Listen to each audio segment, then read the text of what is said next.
Let's begin learning the Fabrengen to give us a whole deeper appreciation of the Maimer. So I'm not going to read the Hebrew and translate because we won't get very far. I'm just going to read it in translation, but I'm hoping you'll follow along in the Lashon HaKodesh. Can somebody post it, please? It was posted yesterday. Go look at Chassidus, the Chassidus WhatsApp. You see it there?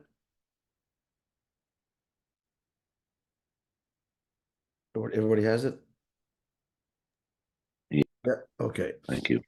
So the conclusion, end of the Megillah, after the whole lengthy story of the whole series of events that led to, in the end, the Napecho, instead of Haman's plan being realized, the opposite that happens to him. So the Megillah relates that the effect of the miracle is expressed in the following. Here's the summary of what this all culminates in. That Yidden, for the Yidden there was light and simcha and joy and joy and gladness, vikor, and respect. His pasuk is brought in the text of Havdalah, between the psukim that we say, between what we say before, amongst the psukim that we say before the Baruch HaMavdi Ben Kodesh L'Chayil, and then we add Kein Tiyeh Lanu. So this should be for us. It would appear that this is a very strange and wondrous thing. What is that we say the word Kein Tiyeh Lanu, that we add this as part of the Havdalah that includes not just the psukim but our so may it be for us. We don't find such a parallel in any of the established nuschos of davening. It would appear the question is that since davening is all about request, so if every time we mention a pasuk that talks about salvation, then we should everywhere else in davening also say Kein Tiyeh Lanu. So this should be for us. And nonetheless, we don't find this addition in any time that we quote psukim in the nusach of davening, except this pasuk when we say La'ihudim Ma'isa'ira B'sasa V'simcha.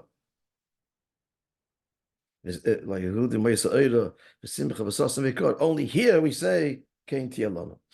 Why? So B'pashtus you could say, because since the pasuk uses the past tense, so if we have to make it clear immediately, we don't mean at this quoting this pasuk in the past tense. We mean it should be for us in the future, and this implies two things: it's a request, may it be, and shall it be. That's why we say it here, because the pasuk is in the past tense. But this explanation is not satisfactory, because we find many psukim that talk about salvation also in the past tense, because they're talking about events that happen in Tanakh, and they're part of davening, and we don't add the words Kein Tiyeh Lanu. Why do we do so in Havdalah? The explanation: the pasuk La'ihudim Ma'isa'ira V'simcha V'sasan Vikor is different than all of the psukim, in as much that in this pasuk, in the pasuk itself, it's explicit. The idea of Kein Tiyeh Lanu, so should it be? Shall it be for us? Why? Because the Megillah says like this. Before that, the Megillah says that days of Purim will never pass from the Jewish people. It will be an eternal Yom Tov, and their memory of the story, their mention, will never cease from their seed. So since that the whole conclusion of Yemei Purim Ba'ila is so we have already the assurance in the Megillah that what happened then for the Yidden described by this pasuk, and then the Megillah says that the whole Megillah story is eternal forever amongst the Jewish people. So we have already the assurance that this will be forever. This part of the story too, the Eid of Simcha V'Sasan Bikor, and therefore when we say this pasuk, we add briefly. We're not adding something. We're just adding briefly, articulating the context of this pasuk, unique to this pasuk. It's not describing an event. All the other stories in Tanakh of salvation happened, finished. We hope we pray that we should merit the same. But the Megillah itself tells us this is eternal. So therefore, we clarify that the uniqueness of this event, this happy outcome. So we add Bekitzer, the teichen of the content of what the Megillah itself says, that Megillah is forever. Turning to the next page. So we say, Kain Tiyelonu. So it should be for us in the future, which is not just a request, but an assurance based on what? We're not adding our own prayer. That's what the Megillah is saying, right? Because the Megillah is eternal and says will never pass from the Jewish people. So it's the whole story, and especially the culmination of the story. We're clear on the Rebbe's answer. Question and answer. Yeah, Ois base. The Rebbe elaborates further that we're saying now the eternity of Eirav Simcha V'Sasam Vikor, it's eternal. So this conclusion is further underscored by the Drashas Chazal, as Chazal explained these 4 words. What are these 4 words referred to? So the Gemara says, Eira is Torah, Simcha refers to Yontif, Sasam refers to Mila, and Yikor refers to Tefillin. So when it comes to Torah, all these things we just described now, Torah, Yom Tov, Mila, and Tefillin. So for sure, that's not a thing of the past, only in the time of Mordechai and Esther. But ever since then,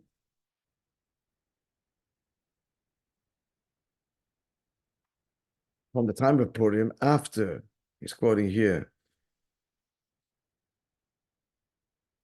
why these things singled out? Because as Rashi explains, Haman had decreed specifically on these mitzvahs, because they bear testimony. They're all edus, the category bearing testimony of our relationship with Hashem. So therefore, that's why these things are underscored, since his Gzeira was nullified. So all of these things, this is quoting here from Rashi and Marsha, return these, that he sought to nullify these mitzvahs that are testimonies, return to their former state. So it's clear, obviously, that these mitzvahs continue in all generations and in all times and places. So the idea of the eternity, Kain Tiyelonu, is expressed, is the Rebbe saying, in the way Chazal explain what these 4 things refer to. Furthermore, these 4 things are not only on Purim, but throughout the entire year. On the contrary, like we see in the Minig Yisrael, on the contrary, they're more applicable year-round in Purim, because Dafka on Purim, we don't learn Torah so much with such devotion, like we learn such hasmada, such uninterrupted study like we do year-round, because we're busy with the mitzvahs of the day, meaning to say that these things, 4 things, exist year-round, not only in a way of potential, but actual. We're obligated to all these things. And since Hashem asks us to do these mitzvahs, so therefore they are fulfilled, and we have the ability to do so, and we do so. So since this is, same is true of these 4 things as Chazal explained them, Torah and Yom Tov and Mila and Tefillin,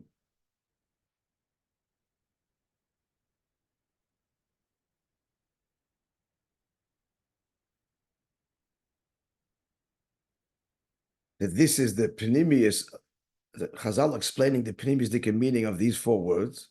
So this indicates and teaches that the same is true also of the meaning of the words kipshute, the simple meaning, joy and gladness, light, joy, gladness, and respect.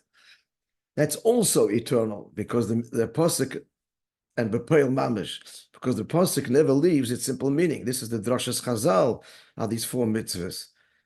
But the same is also true of this simple translation. Now, to explain that by first prefacing, explain what? L'chayre, on a literal level, eternal, light, joy, gladness, and respect. Let's see.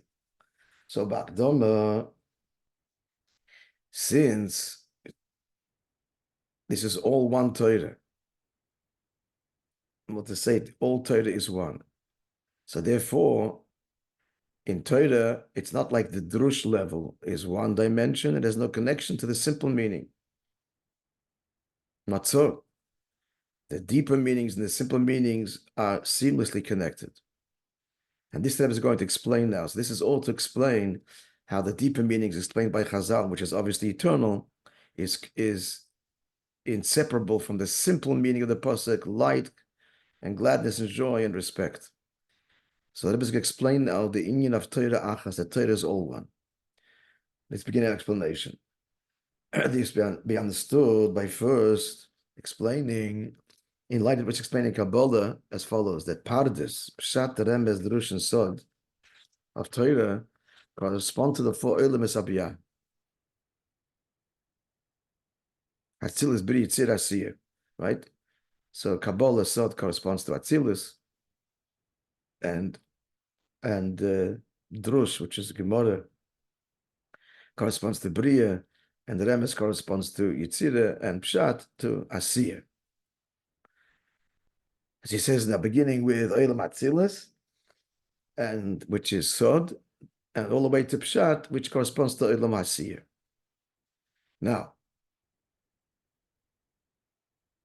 understanding Ishtalshalus, forgive me, I'm reading this together. I didn't. So we're learning this together. I'm just smiling because it's Purim Fabrengen again, the whole beer now, and I say the Ishtalshalus. Now, the Olamus is not in a way that Olam Asiyah has not a connection to Atzilus. Not so. Olam Asiyah is Mishtalshalit. It devolves from Olam Yitzira, and Yitzira devolves from Bria, and Bria devolves from Atzilus. And what does Ishtalshalis mean? A chain of worlds. It doesn't mean that we're going from one place to another place. Rather, Ishtalshalis, a chain, means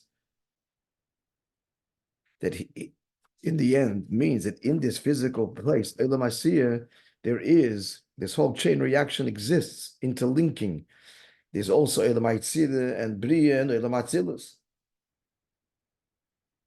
As Ateb explains in the Maimon Seis Asis, that Moishe Rabbeinu, walking around here on terra firma, by him was Meir Atzilus, and revealed way Lamata. Such, according to Alter Rebbe, Shenimtza Gam Lamata Bechinas Atzilus, the Moishe Rabbeinu revealed way is Atzilus Lamata. And in brackets he adds, as is brought the proof for this. He brings in Lakota Torah. What's the proof that Moishe Rabbeinu was literally walking Atzilus in a revealed way? That Moishe Rabbeinu spoke with Parai, Melech Mitzrayim, in Eretz Mitzrayim, Eretz Haaretz. So Moishe Rabbeinu was then in the Madrega of Atzilus, and at the same time he's speaking with Parai, who was Olam Asiyah Gufa Eretz Haaretz. So how is this a raya? To see, how is this a proof?